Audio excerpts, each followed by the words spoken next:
E aí, gurizada, beleza? Vamos seguir então a nossa conversa do surgimento da fotografia, agora sim falando especificamente do momento no qual temos, enfim, a fotografia no mundo. Aê! Palmas para a fotografia, yeah. Então vamos ver o que estava acontecendo, qual era o contexto que se criou para o surgimento da fotografia, para entender melhor como que ela chegou até hoje, beleza? Vamos lá! Então, pessoal, seguindo aí o nosso contexto sobre a origem da fotografia, eu tentei demonstrar que outros métodos também estavam envolvidos aí, e a fotografia, então, o melhor raciocínio para ela é que ela não foi inventada por uma pessoa só. Ela foi inventada por muitas pessoas em diferentes locais, em diferentes momentos, porém muito próximos e, de certa maneira, com diferentes objetivos, tá? Então, é importante tu saber, tu decorar exatamente a data, o ano e tal. Olha, não é a coisa mais importante. Mas, já que tu quer trabalhar com fotografia, já que tu quer ser um estudioso da fotografia, um profissional da fotografia, é bom a gente ter no mínimo uma boa ideia de quando isso estava acontecendo. E tu já sabe, né? Esta aí é a nossa conhecida imagem, primeira imagem fotográfica. Tu já conhece essa imagem aí? E ela tem uma história interessante, porque embora haja divergência entre 8 ou 6 ou 12 horas que ela ficou em exposição, o autor, o Niepce, ele não gostou porque tinha luz dos dois lados. Olha aqui, eu tinha luz aqui e tinha luz ali, como tinha luz aqui também. Então, assim, a lógica dele era que essa não era uma imagem real porque o sol não ilumina para todos os lados. O sol ilumina para um lado só, tu sabe, a luz é reta e ela não faz curvas, então aconteceu que iluminou tudo e ele disse, não, isso aqui não tá bom, vamos melhorar um pouquinho, e foi melhorando até chegar no daguerreótipo. E aí tem tretas, fofocas da história, né?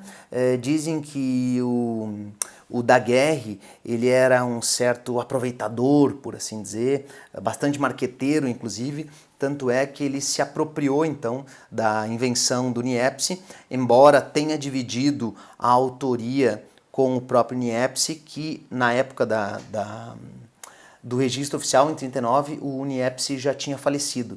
Então o Daguerre registrou no seu nome, o que é bastante egocêntrico, né? Daguerreótipo ou daguerrótipo.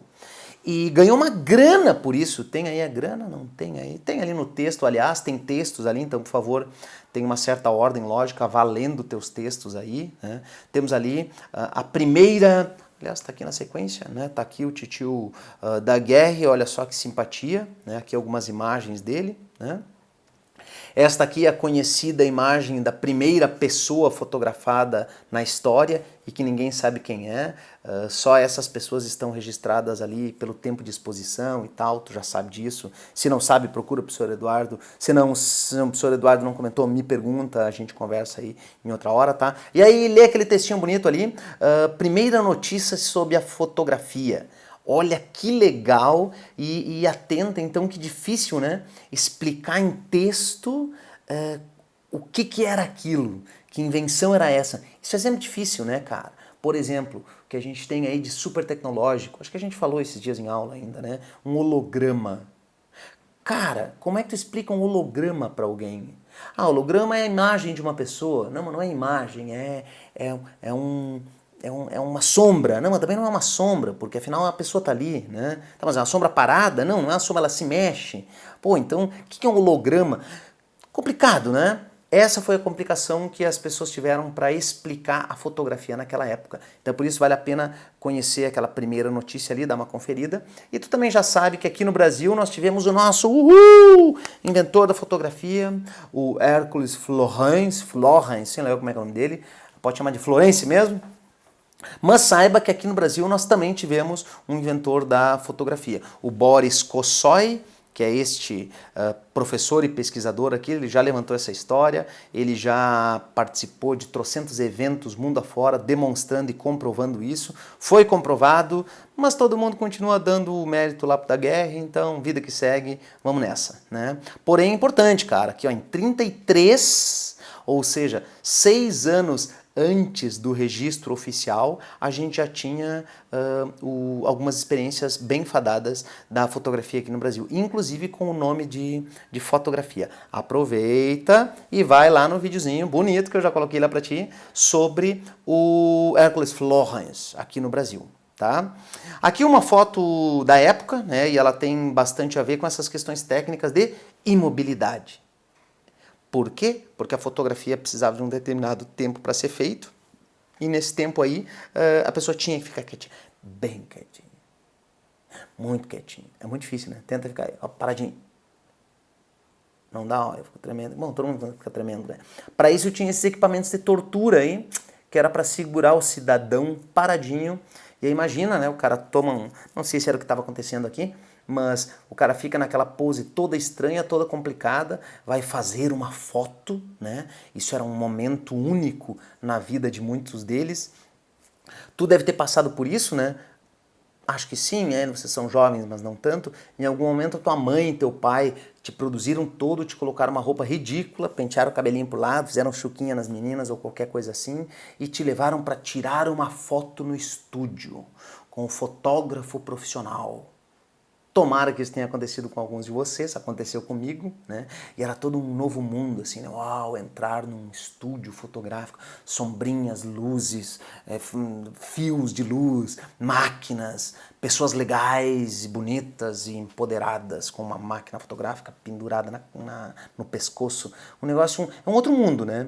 Então tu imagina para esse cidadão aí de 1845, por exemplo, e as pessoas elas eram colocadas aí nesse equipamento de tortura, e aí elas diziam, agora sorria naturalmente durante 3 minutos. Olha que loucura, cara. Claro que para quem precisava ficar como modelo de uma pintura por muitos dias, semanas, talvez até meses, mesmo com o apoio de uma câmera escura, né, para fazer um rabisco por dentro, a fotografia em 3 minutos era muito mais rápida. Mas, comparado aos tempos de hoje, nossa, né, aí mais uma representação daquela época. Inclusive, diz a lenda, e me parece que faz muito sentido, que é daí que vem o olha o passarinho, que fotógrafos das antigas, ao fotografar crianças que não paravam quietas, porque é da natureza não pararem quietas. Aliás, abraço para todo mundo aí que está em quarentena com crianças dentro de casa, bem loucas, batendo nas paredes, né? Então, os fotógrafos deixavam atrás deles, podia ter colocado um lá, né? Atrás deles, lá atrás, deixar uma gaiola com um passarinho. Eu não tenho uma gaiola com um passarinho para colocar, mas podia ter colocado alguma coisa parecida. E aí, quando iam fazer o clique, diziam para as crianças, olha o passarinho. Tiravam um pano que ficava por cima da gaiola, e passarinho é bonitinho, né, cara? A gente se interessa, desde criança ficava ali. E o cara tirava foto. E as crianças saíam com cara de boca aberta, porque estavam olhando um passarinho, paciência, e a foto ficava menos borrada. Era um bom negócio, né? Então aí tem algumas... Esse aqui era um cartão de visitas, né? Naquela época já era utilizado, já no século XIX, isso é 1800 e pouco. Então, os cartões de visita eram alguns eram fotográficos, claro, da alta nobreza, né, pessoal? Embora a fotografia tenha se popularizado rapidamente, num primeiro momento ela só era acessível a quem tinha muita grana. Então tá aí o modelo se apoiando, se escorando sempre para ficar menos borrado na foto, né? E em 39 sai o primeiro livro a respeito desta arte fotográfica, que na verdade tem seu valor, é também de um inventor da fotografia, o Fox Talbot, mas é em 44 que surge o primeiro livro reconhecido como um livro sobre fotografia. Um livro que continha fotografias e era sobre fotografia. E aí eu quero chamar a atenção para isto aqui, que é o grande diferencial dessa obra e desse autor, desse pesquisador. Fox Talbot também foi um dos inventores da fotografia. Só que ele não só inventou, aliás, ele inventou a técnica do positivo e negativo, ou seja, ter um negativo e fazer infinitas cópias a partir daquele negativo, coisa que o Daguerre não tinha se atentado, certo? E depois acabou incorporando essa técnica de reprodução infinita das imagens.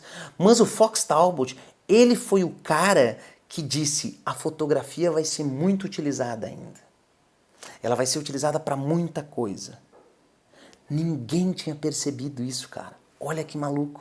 Que doido isso, né? Foi o Fox Talbot, então, que ao publicar esse livro, ele dividiu, então, seus conhecimentos. Tá aí o link do livro, dá uma olhadinha, ele é em inglês, então já aproveita e traduz alguma coisinha aí. Tem muita coisa boa lá. E pensa, não com a tua cabeça de hoje apenas, pensa com a cabeça do cidadão de 1844, cara. Imagina a loucura que estava acontecendo na cabeça das pessoas ao ter contato com essa tal fotografia. Né? Esta aqui, só para me exibir um pouquinho, é uma câmera uma câmera fotográfica, óbvio, construída e utilizada pelo Fox Talbot. Olha que legal, né? De um museu de fotografia na África do Sul, muito massa. E aí nossa reflexão final aqui é o que acontecia na arte do século XIX? Né? O que estava acontecendo quando a fotografia surgiu? Porque isso rendeu aí algumas boas brigas para a fotografia. Cadeira borboleta, né? Desculpa aí. Então a fotografia num primeiro momento ela brigou um pouco com as artes consolidadas, principalmente com a pintura. Então na pintura a gente tem o romantismo, o movimento romântico, e é nesse momento aí que vai começar a decadência do romantismo. Por quê? Porque nós estamos falando em industrialização, grandes cidades, de urbanização, problemas sociais, saneamento, transporte, grandes cidades trazem muitas pessoas, trazem muitos problemas, e isso tudo estava acontecendo principalmente aí nas grandes metrópoles europeias, né? França, Paris, Inglaterra, Londres, enfim. França também não é uma cidade, né? França é um país. Paris, Berlim, Londres, tu entendeu, né? Dá um desconto que estamos aqui fazendo um videozinho. E aí o que acontece? A pintura, ela era muito adequada ao romantismo, né? Porque tem todo um ar, o pintor, o artista que vai colocar o seu gênio ali, ele vai pegar um pincel, olha aqui meu pincel 4 cores, vai pegar um pincel e vai ficar lá pintando a sua tela durante dias, meses, quiçá anos. E o fotógrafo? O fotógrafo chega ali com uma máquina, não tem, tem uma máquina lá, mas tá longe, não vou pegar. Ele chega ali com uma maquininha, assim, agora pior ainda, né, celular. Chega ali com uma maquininha, plic, pronto, já era, acabou, qualquer um faz. É piadinha que tu escuta e vai ter que escutar ainda um bom tempo. Por quê? Também por causa desta briga aí no início do surgimento da fotografia. E que faz diferença, então, na recepção da fotografia. É nesse sentido que a gente tem esse texto clássico que tu vai ler aí na sequência, do senhor Charles Baudelaire, um poeta francês e que era muito adepto ao romantismo. Tá? Aqui nós temos uma pintura romântica, certo? Do Delacroix, esse cara bonito aí, fotografado pelo Nadar, que foi o primeiro fotógrafo conhecido como tal, certo? E o romantismo, então, ele vai... Olha a pintura, isso é uma pintura bastante clássica do romantismo. É a liberdade guiando o povo numa guerra civil da França. Meu querido, minha querida, nunca vi a liberdade pagando peitinho, chamando o povo com a bandeira na mão. Nunca vi, nunca vou ver. Por quê? Porque protesto social, briga social é pauleira, é paulada, é brigaiada, os caras estão com arma ali e tudo mais. Ou seja, essa é uma visão romantizada daquela situação. É isso que o romantismo faz. Vai trazer as coisas mais puras, mais lindas, mais idealizadas. E a fotografia? Bom, a fotografia ela mostra a realidade. Ela tira foto do mundo como ele é.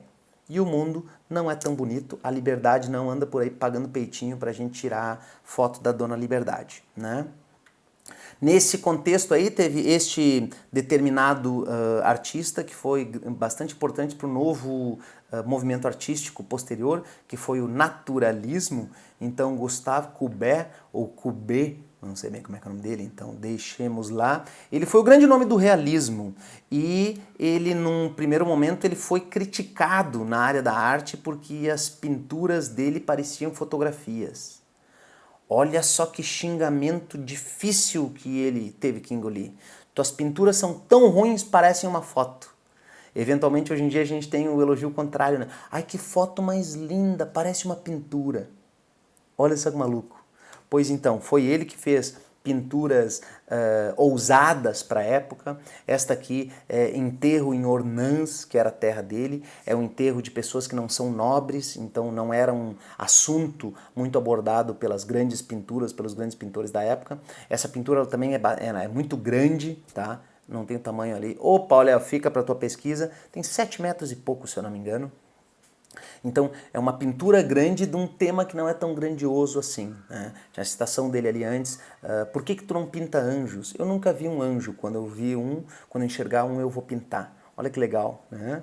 Então era um cara muito mais pé no chão. Foi ele, inclusive, que fez esse retrato aí do Champfleury. E esse foi também, ele era escritor e crítico de arte da época. E ele diz isso aí sobre os fotógrafos, né? Daguerreotipistas. Quem? Os fotógrafos, nós, né? Se 10 fotógrafos, se 10 daguerreotipistas registrassem uma determinada cena, o resultado seria 10 daguerreotipias iguais. Enquanto que se fossem 10 pintores, teríamos 10 pinturas diferentes. Pausa para pensar sobre isso, cara. O que tu acha dessa acusação, eu diria assim? Quando 10 fotógrafos vão fotografar a mesma cena, nós temos 10 fotografias iguais? Sempre? Exatamente iguais? Como é que é? Não, né? Claro que não. Claro que não. É claro que não, só que isso não era claro nessa época, muito pelo contrário. Tanto é que foi recebido. Essa ideia aí foi muito bem recebida, todo mundo dizia, é isso aí mesmo. É por isso que qualquer um pode fazer fotografia e pintura é muito legal e é muito difícil. Olha só, cara. Aqui outra pintura do Gustave Courbet, e aí também demonstra bem que ele utilizava fotografias para ajudar nas suas pinturas. Ou seja, as fotografias eram modelos para ele pintar. Doido, né? E aí um breve histórico, então, para a gente, insisto, né? Os anos exatos não são os mais importantes, mas é bom a gente saber porque estamos falando da fotografia, né? Então, todo o século XIX, 1800, então, ele tem bastante movimentação social, é o tempo da urbanização, da industrialização, né? Esse é o grande boom da Revolução Industrial. Em 1826, a gente tem a primeira imagem, a primeira fotografia que é registrada, que é compreendida como a primeira imagem até hoje, em 26. Em 33, nós tivemos a fotografia aqui no Brasil, já através do Hercule Florens, um francês, mas que estava aqui no Brasil, então é nosso, queremos nem saber. Só que só em 39 a fotografia foi registrada, ou seja, alguém deu um canetaço lá, o governo francês está bom, isso aqui é uma invenção, reconhecemos isso aqui, vamos registrar essa invenção aqui. Inclusive o governo francês pagou para o Daguerre uma grande quantidade de dinheiro para liberar essa invenção para o mundo inteiro, além de uma pensão vitalícia. Ou seja, o cara ganhou muita grana com isso, tá? E a partir do surgimento da fotografia, o romantismo, do ponto de vista das outras artes, principalmente da pintura, ele foi cada vez mais decaindo. Esse é um momento também para tu retomar os teus estudos de romantismo ou procurar aí, aproveita que tu está online, dá um Google aí e procura um pouco mais sobre romantismo. Temos vários museus virtuais abertos e tudo mais. Vai ver algumas pinturas românticas bastante tradicionais e tenta entender essa lógica aí, né? O romantismo é tudo lindo, é tudo perfeito, o mocinho, a mocinha, amor, a lua, tudo certinho. E a fotografia não. A fotografia vai mostrar o mundo como ele é. A fotografia é uma máquina. A fotografia ela é feita por uma técnica, por ciência. Isso não pode ser arte. É essa briga que está rolando aí, tá? Então, em 39 a gente tem o registro oficial da fotografia, em 55 tem uma exposição que inaugura o movimento realista, é a exposição O Realismo. Logo depois, em 57, tem o Manifesto do Realismo, que era uma declaração dos princípios daquele movimento artístico. Hoje em dia isso caiu um pouco em desuso, mas tu já deve ter ouvido falar dos manifestos, né, dos artistas e tudo mais. E é nesse manifesto que ele diz que 10 fotógrafos se fotografarem na mesma cena, vai sair tudo igual. E é mentira, mas naquela época isso fazia um certo sentido. E é logo depois, em 59, ou seja, 20 anos após o surgimento da fotografia, que a fotografia ela foi aceita Percebeu aqui, ó, olha só, mudado aqui, vou até voltar, ó. Antes a pintura estava escorraçando a fotografia, porque no Salão de Belas Artes, que era o máximo da fotografia daquela época, a fotografia não era bem-vinda. E em 59 ela foi aceita num salão de arte. Disseram assim, tá, vocês estão aí já há tanto tempo, 20 anos fazendo essa fotinho aí, querem ser metido artista, então vem participar do salão de arte. E aí colocaram um pavilhão, uma exposição fotográfica anexa lá no fundo do pavilhão, assim, lá no outro ladinho. Aliás, tinha que pagar um outro ingresso, era mais longe, ninguém queria ir mesmo. Daí, para de incomodar então, fotógrafo. E pronto, agora você está no salão de arte. E a partir disso, não que a fotografia tenha imediatamente alcançado o status de arte, mas foi um passo bastante importante. Então, alguns artistas começaram a olhar a fotografia com outros olhos, alguns fotógrafos também ficaram mais enobrecidos desse passo importante aí. As pessoas, a sociedade de forma geral, foi mudando o seu olhar sobre a fotografia, né? Então, era uma técnica, a princípio, bastante rudimentar, né, rudimentar em termos, rudimentar comparando com hoje em dia, né? Para a época era super avançada, de registro da realidade, onde uma máquina fazia sozinha todo o trabalho, né? Tinha alguma coisa química, física, ninguém entendia muito bem direito, só as pessoas realmente esclarecidas, e existia esse clima tenso com a arte. E é nesse clima aí que o senhor Charles Baudelaire, o poeta simbolista, ele vai fazer uma crítica bastante ácida à fotografia. Está postada aí já no nosso material, então dá uma conferida, leia esse texto, ele vai ser discutido mais a fundo na sequência. Tá? Então tudo isso, finalizando e retomando, né, tem a ver com as origens da fotografia, ou seja, outros métodos visuais que as pessoas buscavam para retratar o mundo, desde a câmera escura, a câmera clara, o panorama, o diorama, a própria lanterna mágica, que já é um pouco mais fantasiosa, mais fictícia. Ela é a avó, na verdade, do cinema, né? Até chegar à fotografia, esta coisa maravilhosa, escandalosa por um momento também, que veio para questionar os conceitos artísticos daquela época. Não só os conceitos românticos, mas questionar, afinal, o que é arte? O que pode ser arte? Por que uma pintura é e a fotografia não é? A fotografia pode ser, não pode ser? E essas questões são discutidas, não diretamente assim, mas elas são discutidas, elas são apresentadas, elas são cutucadas pelo Charles Baudelaire nesse texto que tu vai ler. Então, leia lá o teu texto e na sequência a gente vai aprofundar ele um pouquinho e seguir nas nossas conversas aqui.